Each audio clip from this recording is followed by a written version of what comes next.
Fellow countrymen, for years a feeling has gripped, suppressed and haunted you, a strange and pervasive sentiment of dispossession. You walk through the streets of your cities and you don't recognize them anymore. You look at a screen and they talk to you in a strange language and, frankly, a foreign one. You look at and listen to advertisements, TV series, football games, movies, shows, songs, or children's textbooks. You take the underground, the trains, you meet on the station platform, in the airports. You attend your daughter or your son when they leave school. You are with your mother when she visits the emergency ward. You line up at the post office or the labor office. You wait at a police station or a court of law. And you have the impression that you are no longer in the country that you used to know. You remember the land you knew in your childhood. You remember the land your parents told you about. You remember the land you found in movies and books. The land of Jeanne d'Arc and Louis XIV. The land of Bonaparte and General de Gaulle. The land of knights and noble maidens. The land of Victor Hugo and François René de Chateaubriand. The land of Pascal and Descartes. The land of the tales of La Fontaine, the characters of Molière and the verses of Jean Racine. The land of Notre Dame de Paris and the spires towering over our villages. The land of Gavroche and Cosette. The land of the barricades and of Versailles. The land of Pasteur and Lavoisier.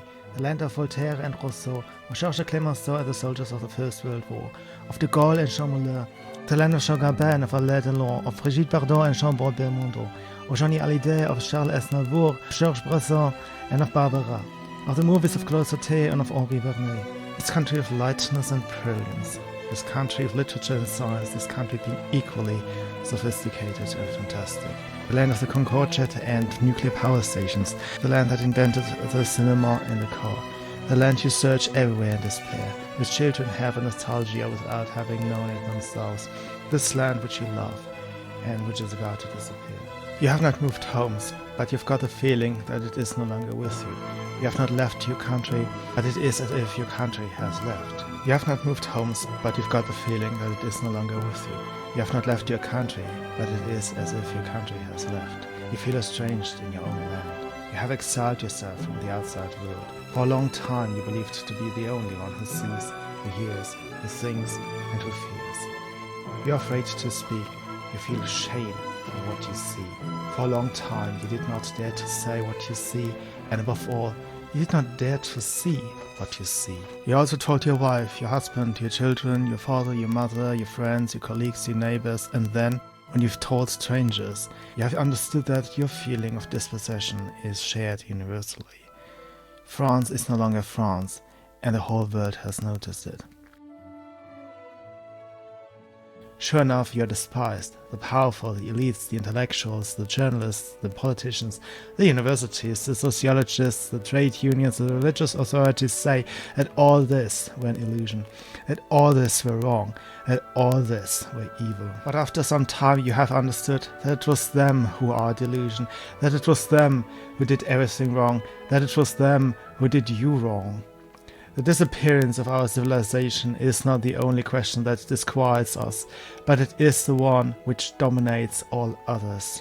Immigration does not cause all problems, but it aggravates them all. The third worldification of our country and of our people does not only impoverish, but dismember, ruin, and pain it. It is why you struggle so often by the end of the month. It is why we have to reindustrialize France. It is why we have to recalibrate our trade balance, reduce our ballooning debt, bring back to France our businesses which had moved abroad, and employ our unemployed. This is why we have to protect our technological treasures and stop handing them over to foreign powers. This is why we have to allow our small businesses to live and grow and to be bequeathed from generation to generation.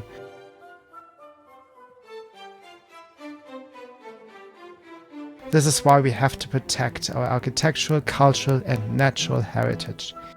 We have to restore our Republican school its excellence and culture of merit, and not deliver our children to egalitarian experiments of their teachers and to the doctor's strange laws of gender theory and Islamo-leftism. We have to reconquer our sovereignty, abandon our European technocrats and judges who deprive our French people of their capacity to decide their own fate in the name of a European sprite which will never be a nation. Yes, we have to give the power to the people. We have to take it back from minorities who incessantly terrorize the majority, and from the judges who have replaced the rule of the people, through the people and for the people with their own flocking knout. Since decades, our government, left and right, led us down this doomed path of decline and decadence. Left-wing or right-wing, they have lied and hidden from us the gravity of our downfall. They have concealed the reality of our replacement. You know me for years. You know that I have spoken, that I have diagnosed and voiced it. For a long time, I have reserved my role as a journalist, a writer, a warner, an alarmist. I thought a politician would grab the torch that I reach him. I told myself that everybody has his own métier, his own role, his own struggle. I withdraw myself from this illusion. Like you, I don't trust anymore. Like you, I have decided to take our destiny into my own hands. I have understood that no politician is going to have the courage to save this country from the tragic destiny it foresees. I have understood that all these fake experts are above all weak. That President Macron, who presents himself as a new man, is in reality just a synthesis of his two predecessors, only worse. That all the parties limit themselves to little reforms despite the lack of time. France doesn't have to be reformed, but saved. That's why I have decided to run for president. Thus, I've decided to ask you for your vote to elect me as your president of the Republic, so that our children and grandchildren will never know the barbarism, so that our daughters will not be veiled and our sons will not be oppressed, so that we can pass on to them the France that we have known and inherited from our ancestors, so that we can still preserve our way of life, our traditions, our language, our conversations, our debates over history or fashion, our taste of literature and gastronomy, so that the French remain French, proud of their past, confident about their future, so that the French feel at home again, and that later arrivals assimilate to their culture, appropriate their history, so that we bolster the French in France and not the foreign on an unknown land. We, the French, are a great nation, a great people. Our past glory pledges for our future. Our soldiers conquered Europe and the world. Our great writers and artists evoke universal admiration. The discoveries of our scientists and the products of our industrialists haunt their own times. The charm of our art to live is envied and enjoyed by those who tasted it. We have known great victories and we have overcome cruel defeats. Since 1,000 years we have been one of the powers that wrote the history of the world. We will live up to the honor of our forefathers. We will not let ourselves be dominated, subdued, conquered and colonized. We will not let ourselves be replaced. In front of us, a cold and determined monster emerges and tries to drag us through the mud.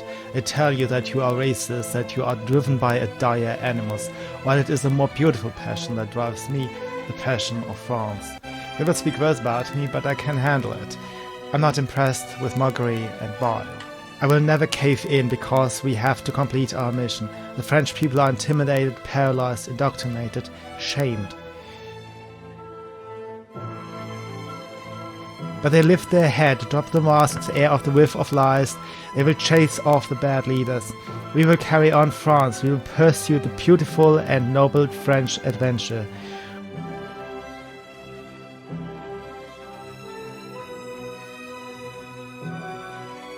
We will hand the flame over to the next generation. Support me, join me, stand up. We Frenchmen had triumphed over it all. May the Republic live, and above all, vive la France.